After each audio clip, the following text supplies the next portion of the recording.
Hi hello, നമുക്കിന്ന് ആനത്താമര കണ്ടാലോ? ആനത്താമര എന്ന് കേൾക്കുമ്പോൾ താമരയാണെന്ന് കരുതരുത് കേട്ടോ.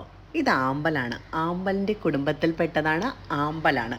ശരിക്കും ആനയുടെ കാലുകളുണ്ടല്ലോ, ആനയുടെ കാലുകൾ പോലും വലിപ്പമുള്ളത് കൊണ്ടാണ് ഇതിന് ആനത്താമര എന്ന പേര് വന്നത്. വിക്ടോറിയ ആമസോണിക്ക എന്നാണ് ശാസ്ത്രനാമം. വിക്ടോറിയ രാജ്ഞി ഉണ്ടല്ലോ, വിക്ടോറിയ രാജ്ഞിയോടുള്ള ബഹുമാനാർത്ഥം നൽകിയിരിക്കുന്ന പേരാണിത്. ശരിക്കും പറഞ്ഞാൽ ആമ്പലിൻ്റെ കുടുംബമാണ്. കുടുംബത്തിലെ ഏറ്റവും വലിയ പൂച്ചെടിയാണ് ഈ ആനത്താമര എന്ന് പറയുന്നത്. ശരിക്കും ആമസോൺ നദിയിലാണ് ആനത്താമര ജനിച്ചു വീണത്. വെളുത്ത നിറമുള്ള പൂക്കളുണ്ട്. സൂര്യൻ അസ്തമിക്കുമ്പോൾ വിരിയാൻ തുടങ്ങുന്ന പൂക്കൾ മുഴുവനായി വിരിഞ്ഞു വരാനുണ്ടല്ലോ 48 മണിക്കൂർ വരെ സമയമെടുക്കും. ഒരു ദിവസം മാത്രമാണ് ഈ പൂക്കളുടെ ആയുസ്. അപ്പോൾ നിങ്ങൾ ഈ കാണുന്ന കാഴ്ച നമ്മുടെ പാലോട് ബൊട്ടാണിക്കൽ ഗാർഡനിലാണ് കേട്ടോ. ഇവിടെ ആനത്താമരയുടെ ഒരു വലിയ കുളം തന്നെ ഇങ്ങനെ കുത്തിയിട്ടുണ്ട്. ഈ ഓരോ ഇലയും എന്ന് വെച്ചാൽ വലിയ വലിപ്പമുള്ളതാണ് കേട്ടോ. ഒരു കുട്ടിയൊക്കെ നമുക്കിതിൽ ഇരുത്താൻ പറ്റും. നല്ല സ്ട്രോങ് ആയിട്ടുള്ള ഇലകളാണ്. ഫീമൻ ഇലകളാണെന്ന് പറയാം ആനത്താമരയുടേത്.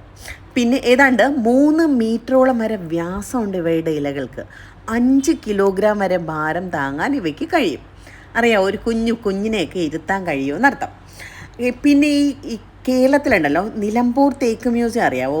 നിലമ്പൂർ തേക്ക് മ്യൂസിയത്തിലും ഈ ആനത്താമരയുടെ ഒരു കുളമുണ്ട് കേട്ടോ.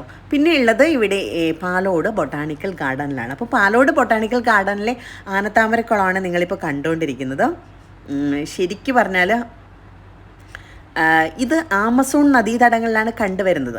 ഇതിൻ്റെ തൈകളും ഇതിൻ്റെ വിത്തുകളും ഒക്കെ ഇപ്പോൾ അവൈലബിൾ ആണ് കേട്ടോ. നമ്മുടെ കയ്യിലില്ല. ഇത് ഓൺലൈനിലൊക്കെ നിങ്ങൾക്ക് മേടിക്കാൻ കിട്ടുന്നതാണ്. സാധാരണ താമരപ്പൂക്കൾ അധികം ദിവസം നിൽക്കുമെങ്കിലും ആനത്താമരയുടെ പൂക്കളുണ്ടല്ലോ ഒറ്റ ദിവസം മാത്രമേ നിൽക്കുള്ളൂ. അതിരാവിലെ വിരിയുന്ന പൂവിന് വെള്ള നിറമായിരിക്കും. വൈകുന്നേരം ആകുമ്പോഴത്തേക്ക് ഇത് പിങ്ക് നിറമായി മാറും. ഈ അടിയിലാണെങ്കിൽ നിറച്ച് മുള്ളുകളുണ്ട് കേട്ടോ ഈ താമരയ്ക്ക്. ശരിക്കും പറഞ്ഞാൽ ആനയുടെ പാദം ഉണ്ടല്ലോ, പാദത്തിൻ്റെ ആകൃതിയിൽ അടിയിൽ ഒത്തിരി മുള്ളുകളോട് കൂടിയ ഒരു ഇലയാണ് ഇതിൽ വരുന്നത്. അതിൻ്റെ പൂക്കളും അങ്ങനെ തന്നെയാണ്. പൂക്കളുടെ അടിയിലും ഒത്തിരി ഇങ്ങനെ മുള്ളുകൾ ഇങ്ങനെ വന്ന് നിൽക്കുന്നത് കാണാൻ പറ്റും. ഇതിൻ്റെ ശരിക്കുള്ള പേരെന്താണെന്ന് അറിയാമോ? ജയൻറ്റ് ലോട്ടസ് എന്ന് ഇതിനെ വിളിക്കുന്നുണ്ട്. അതുപോലെ തന്നെ വിക്ടോറിയ ആമസോണിക്ക എന്നൊരു പേരുണ്ട്. അതാണ് ശാസ്ത്രനാമം എന്ന് പറയുന്നത്.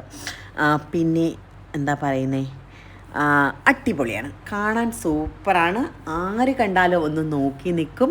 അപ്പോൾ ഇത് കാണണമെന്നുള്ളത് എൻ്റെ വലിയ ആഗ്രഹമായിരുന്നു. ഒരുപാട് നാളത്തെ ആഗ്രഹമായിരുന്നു ആനത്താമര കാണണമെന്നുള്ളത്.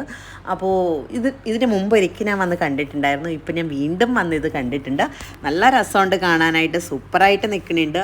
അപ്പോൾ നിങ്ങൾക്ക് എല്ലാവർക്കും ഈ ആനത്താമര ഇഷ്ടമായി എന്ന് തന്നെ കരുതുന്നു. ഇഷ്ടമായിട്ടുണ്ടെങ്കിൽ ലൈക്ക് ചെയ്യുക, ഷെയർ ചെയ്യുക, കമൻറ്റ് ചെയ്യുക.